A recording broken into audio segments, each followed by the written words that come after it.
Hello everyone, welcome back to my YouTube channel education hub BD.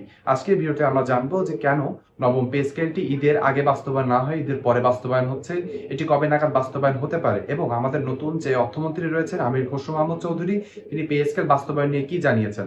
আমাদের 2025 সালে গঠনকৃত যে জাতীয় বেতন কমিশন রয়েছে অন্তর্বর্তীকালীন সরকারের দ্বারা, তার যে প্রধান ছিলেন জাকির আহমেদ খান স্যার, তার সাথে আমাদের নতুন অর্থমন্ত্রীর সাক্ষাতের পরে কি কি আপডেট এসেছে সকল কিছু আমরা স্পষ্টভাবে জেনে নিব। কিভাবে আংশিকভাবে নবম পে স্কেলটি বাস্তবায়ন হতে যাচ্ছে সকল কিছু থাকছে এই ভিডিওতে, তাই বলবো ভিডিওটি না টেনে একদম শেষ পর্যন্ত দেখবেন। আপনাদের সকল আপডেট পে স্কেল রিলেটেড পেয়ে যাবেন। আপনারা জানেন পে স্কেল নিয়ে সৎ এবং সত্যনিষ্ঠ এবং অথেন্টিক নিউজ নিয়ে কাজ করে থাকে এডুকেশন হাব বিডি চ্যানেলটি। তাই যারা আমার এই ভিডিওটি দেখেন এবং পছন্দ করেন তারা আমার ইউটিউব চ্যানেলটি সাবস্ক্রাইব করে দিবেন। পে স্কেল রিলেটেড যে কোনো আপডেট পেতে হলে আমার ইউটিউব চ্যানেলটি সাবস্ক্রাইব করে দিবেন, ভিডিওতে লাইক করে দিবেন এবং কমেন্ট বক্সে আলহামদুলিল্লাহ লিখতে ভুলবেন না, কারণ আমরা জানি মহান আল্লাহ কিন্তু চাইলে আমাদের ঈদের পরপরই নবম পে স্কেলটি বাস্তবায়নের মুখ দেখতে পারে। তাই সকলে আলহামদুলিল্লাহ লিখবেন কমেন্ট বক্সে। তাহলে চলুন দেরি না করে আমরা ভিডিও মেন অংশে চলে যাই। হ্যালো এভরিওয়ান, আমরা কম্পিউটার স্ক্রিনে চলে এসেছি। আমরা এখন জেনে নিব যে কেন আমাদের নতুন নবম পে স্কেলটি ঈদের পরে বাস্তবায়নের সম্ভাবনা বেড়ে গিয়েছে, ঈদের আগে কেন বাস্তবায়ন হলো না। যে কারণে ঈদের পর বাস্তবায়ন হবে নতুন পে স্কেল, জানুন আসল কারণ। মধ্যপ্রাচ্য, ইরান, ইসরায়েল ও যুক্তরাষ্ট্রের চলমান সংঘাতের কারণে বিশ্ব অর্থনীতিতে বড় ধরনের চাপ সৃষ্টি হয়েছে। আপনারা সকলে জানছেন যে দেশে কিন্তু জ্বালানি তেলের অনেক সংকট দেখা দিয়েছে, বিশেষ করে এই যুদ্ধের কারণে কিন্তু এটি হয়েছে। এর প্রভাব বাংলাদেশের অর্থনীতিতেও পড়েছে, বিশেষ করে জ্বালানি ব্যয় ও আমদানি খরচ বেড়েছে। আপনারা জানেন বহির্বিশ্বে যদি তেলের দাম বেড়ে যায়, দেশেও তেলের দাম বেড়ে যায়, তখন সরকারকে বেশি টাকা দিয়ে কিনতে হয়, এখানে কিন্তু অতিরিক্ত অর্থ খরচ হয়ে যায়। নতুন নতুন নবম পে স্কেল বাস্তবায়নের জন্য কিন্তু সরকারের আর্থিক সক্ষমতা প্রয়োজন রয়েছে। এজন্যে যখনই সরকারের উপরে আর্থিক চাপ বাড়বে কোনো কিছু, সেখানে কিন্তু পে স্কেলের কার্যক্রম পিছিয়ে যাওয়ার সম্ভাবনা রয়েছে। বর্তমানে দেশে প্রায় 60,000 কোটি টাকা বেশি রাজস্ব ঘাটতি থাকার কারণে সরকার আর্থিক সংকটে রয়েছে। আপনারা সকলে জানেন সরকার কিন্তু সরকারি চাকরিজীবীদের যে বেতন দিয়ে থাকে সেটাও কিন্তু রাজস্ব রাজস্ব আয়ের মাধ্যমে বা রাজস্ব যে তাদের ব্যয় থাকে সেখান থেকে কিন্তু ব্যয় করা হয় সরকারি চাকরিজীবীদের বেতন ভাতা।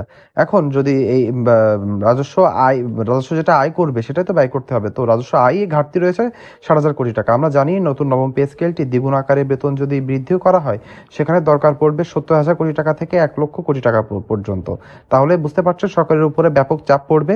এজন্য কিন্তু সরকার এটি ঈদের আগে বাস্তবায়ন না করে ঈদের পরে অথবা নতুন যে অর্থ বছর আসছে 2026-27 অর্থ বছর, 2026-এর জুলাই মাস থেকে এটি বাস্তবায়ন হওয়ার সম্ভাবনা বেড়ে গিয়েছে। এই পরিস্থিতিতে সরকার নতুন পে স্কেল একবারে বাস্তবায়ন না করে ধাপে ধাপে দেওয়ার পরিকল্পনা করছে।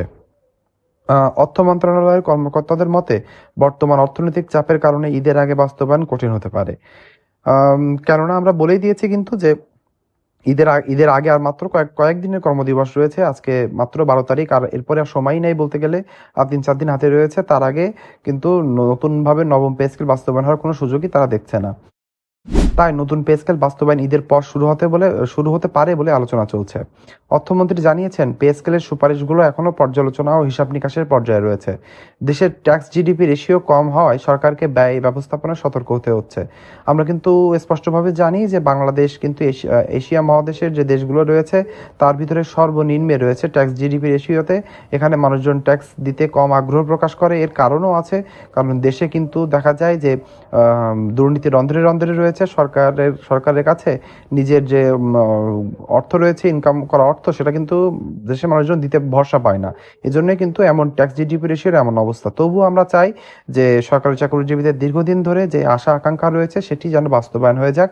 নতুন নবম পে স্কেলটি খুব তাড়াতাড়ি বাস্তবায়ন হোক। পে কমিশনের চেয়ারম্যানের সঙ্গে বৈঠকে কমিশনের প্রতিবেদন ও সুপারিশ নিয়ে বিস্তারিত আলোচনা হয়েছে। 2026-27 অর্থ বছরে বাজেট প্রণয়নের সময় পে স্কেলের সুপারিশগুলো আবার রিভিউ করা হতে পারে। তার মানে আমরা বুঝতে পারলাম পে স্কেলের কার্যক্রম কিন্তু প্রায় দোরগোড়ায় রয়েছে। আমরা আশা করতে পারি নতুন যে অর্থ বছর আসছে সেখান থেকে আংশিক হলেও কিন্তু নবম পে স্কেল বাস্তবায়ন হতে চলেছে। দেশের সামগ্রিক অর্থনৈতিক অবস্থা ও মূল্যস্ফীতি বিবেচনা করে চূড়ান্ত সিদ্ধান্ত নেওয়া হবে। তার মানে আমরা জেনে গেলাম যে সর্বশেষ কি কারণ ছিল যে ঈদের আগে আমরা বাস্তবায়ন করতে পারলাম না। আপনাদেরকে শর্টে যদি বলে দিই যে বহির্বিশ্বের যে যুদ্ধের পরিস্থিতি, তারপরে সরকারের উপরে রাজস্ব আয়ের ঘাটতি, সকল কিছু মিলিয়ে পে স্কেল কিন্তু ঈদের আগে কোনোভাবে বাস্তবায়ন হচ্ছে না। এটি ঈদের পরে চলে যাচ্ছে। ঈদের পরেও চলে গেলেও পে স্কেল বাস্তবায়নের জন্য যে কমিটি গঠন করা হয়েছে সে কমিটি থেকে কিন্তু নিয়মিত অনেক আপডেট আসবে। বেতন কিভাবে হুবহু বাড়ছে নাকি বেতন কম বেশি করা হচ্ছে তার উপর কিন্তু অনেক কিছু নির্ভর করবে। এই জন্য বলবো যারা পে স্কেল রিলেটেড যে কোনো ধরনের নিউজ সবার আগে পেতে চান তারা দয়া করে আমার ইউটিউব চ্যানেলটি সাবস্ক্রাইব করবেন, ভিডিওতে একটি লাইক করবেন এবং কমেন্ট বক্সে আপনার যৌক্তিক মন্তব্য লিখতে ভুলবেন না। আজকের ভিডিওটি এই পর্যন্তই। সকলে ভালো থাকবেন। ধন্যবাদ।